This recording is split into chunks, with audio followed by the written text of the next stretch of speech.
Like, I had a lot of challenges, but like, man, I don't want people to look at my life like that. I want people to look at my life and be like, dang, like she gives me courage. Like her life gives me encouragement. Her life gives me hope. Her life, helps me want to believe in God. Her speaking about her life, pushes me closer to God. Her speaking about what trials and tribulations she went through, makes me want to pray more, makes me want to pick up my Bible more.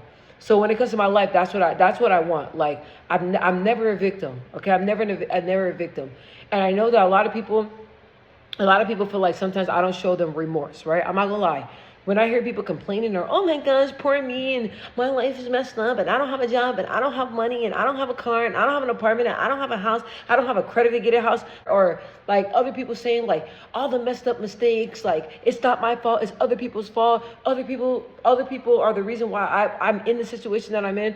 I'm gonna be honest with you. When I hear somebody like should say stuff like that, or like shoulda, coulda, woulda, I hear people just like sit down and blame other people for their problems, or just complain about how horrible their life is. I'm not gonna lie, I'm not gonna cuss. It's hella annoying. Why? Because I feel like in my life, you guys, like when I wanted to cry, I was told not to cry. When I wanted to break, I was told not to break. When I feel like situations was gonna break me, or when I was in situations where I feel like I couldn't bear it, you know what I mean? I didn't have a choice to be weak. I didn't have a choice to crack. I didn't have a choice to give up. I've never had the choice. The choice was always continue. And I always had a lot of people depending on me. So I never had time to be weak. And I had everybody that was depending on my strength, everybody was dependent on my faith. Everybody's always depending on me, you guys, because I'm always the glue. You know what I mean? I'm the glue. I hold everybody up. So I never have the time. I never had the time to feel sorry for myself. And everything I got it the hard way. Everything I got it the hard way. I always share that I got a Dodge Challenger. That's always been my dream car, you guys. I always bring it up because I think that's such a great example. Before I got that car, you guys, I was living with my grandmother for like 2 months trying to save up to even get a car. It wasn't that car. But I stayed with her for 2 months, and I took my whole entire paycheck, you guys. I don't know how God worked it out. But my husband, we weren't married at the time. But at that time, we were living in an apartment, right? But I didn't have a car, and we lived really, really far, and I worked all the way in Phoenix, and we lived in Chandler at the time, so in Arizona. So I had to live with my grandmother, right? Did I want to do it? No. Was I grateful? Yes. I had everybody else in the hood, the homies and stuff, give me a ride and stuff to work, and my grandmother, if she could, give me a ride too. So it would pick me up and stuff like that. But I just to say that, like, that situation wasn't fun, right? But I did what I had to do to get to what to get what I wanted. That was a car. And at the time I had what was it? It was a 2000 and what was it? It was a 2015 Chevy. It was a brand new Chevy Cruze when Chevy Cruzes were huge. And my stepdad went to the dealership, and he helped me, and he was able to help me get a great deal and everything. You guys listen. I had a paycheck, right? I'm telling you, God is able. I took my whole entire paycheck and I put that as a down payment on my car, right? I was like, God, I don't know how I'm going to do it. It was $500 at the time, and I had really great credit. So it was $500, right? That's it. That's all I had to put down. And I traded my old car in. No, yeah, wait, did I trade? Yeah, my old car broke down, so I traded my own car in. So that's why I had to stay at my grandmother's house until I was able to get a new car because my car broke down. So I had no idea how I was going to pay my rent because I had an apartment, I had bills, I had all types of stuff, right? But at the time I was doing like other little side hustle jobs to get money. So I was like, all right, like I don't know how I'm going to do this, but I'm going to make it work. I'm just going to go and take my whole entire paycheck. I'm just going to put it down on a down payment on the car, right? And that's exactly what I did. And I got a brand new car. You guys, I was so grateful, right? I was so grateful. And I'm not going to lie, before I had that car, I kind of took things for granted. Like I kind of wanted things to be handed to me, and I kind of wanted people to give me things. And I kind of was like, because I've always been spoiled, you guys. When I grew up, like my parents gave us whatever we wanted. Like we were some well-off little black kids, okay? I'm going to be honest, well-off. We didn't want for nothing. At high school, brand new cars. We had a brand new what is it, Dodge Charger when it first came out. We had brand new trucks, everything. You guys driving up to the high school, like, what's up? Like, that's how spoiled we were. But it didn't really teach me anything. So after that, that really humbled me. Right? That's the whole entire situation. God knew what he was doing. God was working with me. And the whole entire situation, I knew what it felt like to work hard. I knew what it felt like to wait for something. I knew what it felt like to have to grind, and me having to call people and try to figure out how I can get to work. I knew what it felt like. So situations like that, like, it just really allows me to be grateful. It really allows me to thank God for where I'm at now, you guys. Because it's like I had a Chevy Cruze, and I was able to get a brand new, well, not brand new, but a Dodge Challenger. That, knock on wood, that's running great because God is good. So what I'm saying is that my life is always a testimony. My life is a blessing. And I never want to play victim. And when people play victim, that really pisses me off, because I was in situations where myself and God had to pull myself out of situations, and I was able to get it. And I know sometimes I can be a hard ass, but I'm like, bro, like, I never begged anybody for anything. Anything I got it. Okay? Anything I got it. My mom is very supportive. If I need anything, she got me. But I'm the type that if I ain't dying, I ain't asking. Okay? And I hate paying people back. And I hate paying people back. So in my life, you guys, like, I've always had to get it out the mud. I think that God uses me as a testimony, because everything I got, it was not easy for me to get. I feel like when it comes to my dreams, my goals, or anything that I want, I have to work a little bit harder. And I'm not gonna lie, it was really frustrating, because I used to always talk to God all the time, and I'd be like, bro, what the heck? Like, everybody else can easily get this or easily get that, or I don't even know if I'm right, but it seems easy.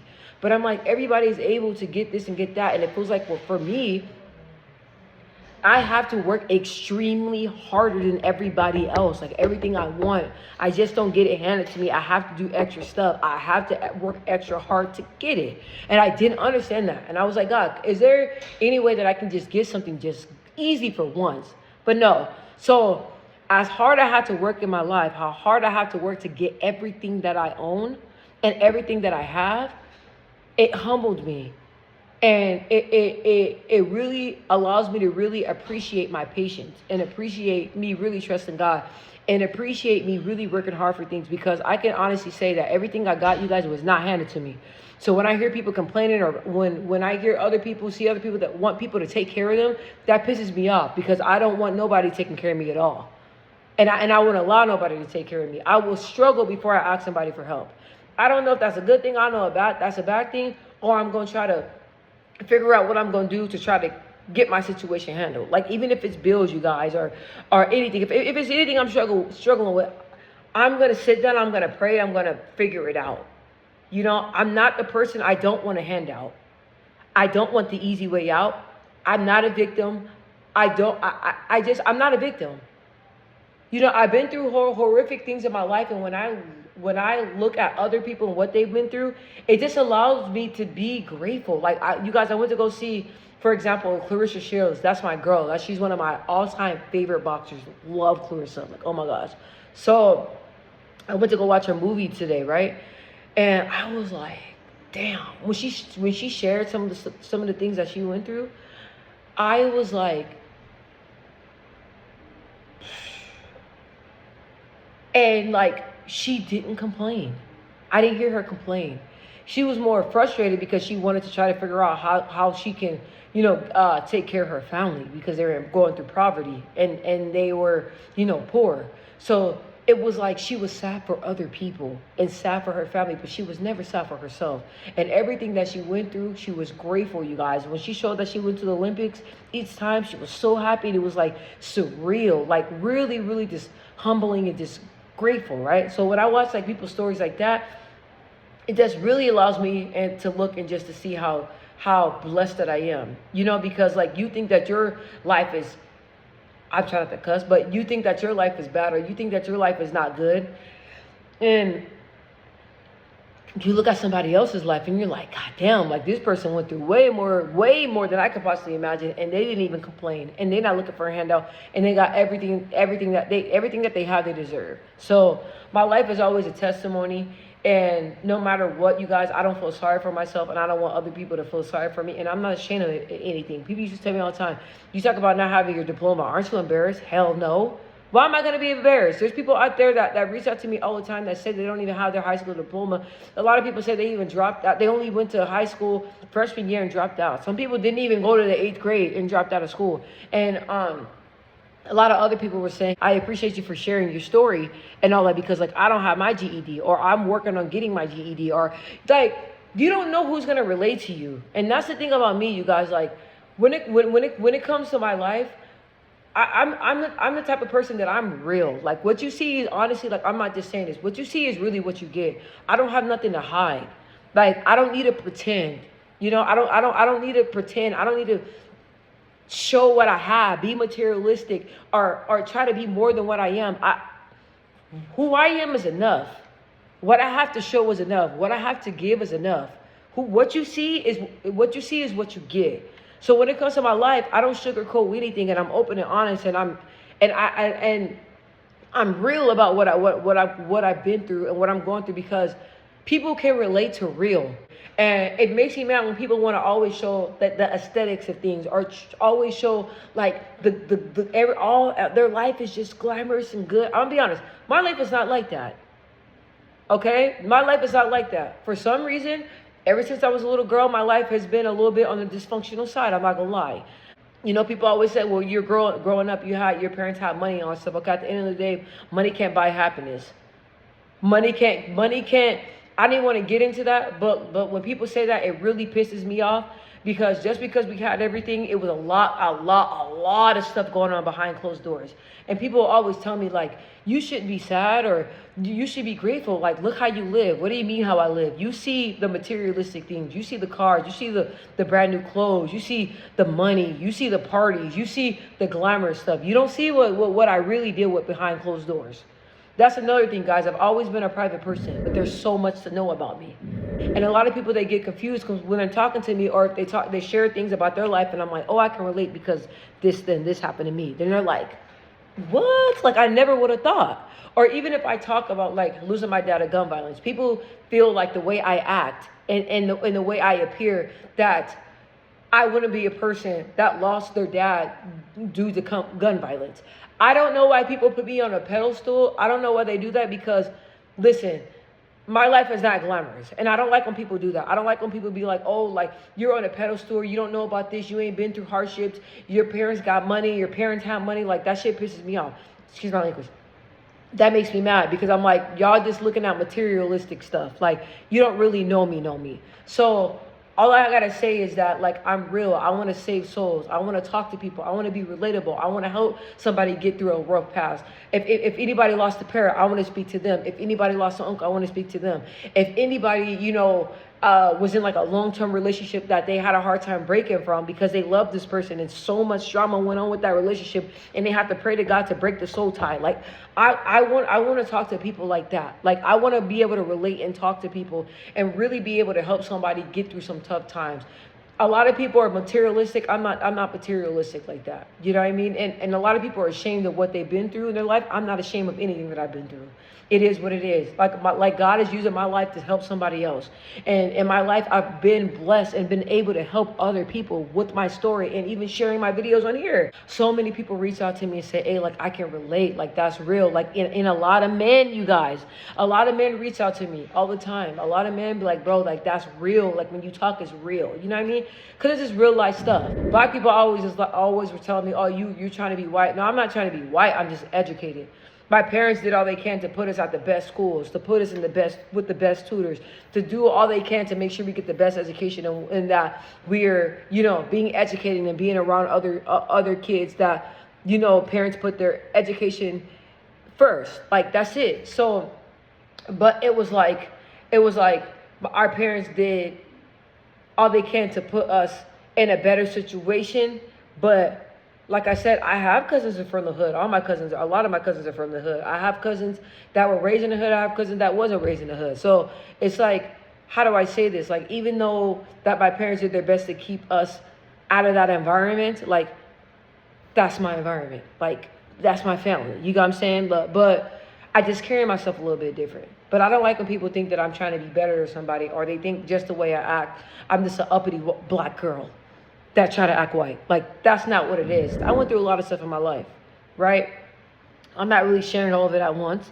That's a lot to unpack in one video. But like I said, like, bro, I don't care about what people. I don't care about aesthetics. I don't care about. And people always tell me all the time, they're like, "You're so pretty. Why you don't dress differently? You don't dress up. You don't like show any skin. Like you don't try to be sexy." I'm not trying to be sexy, bro. I'm trying to save souls. You know, I'm trying to share my story. I went through some times where I didn't even feel like I could. I had days to where I felt like I wasn't even gonna make it to the next day. But what God I did. You know, I went through situations that I feel like I couldn't even grasp what I was going through. But with God, I got through it.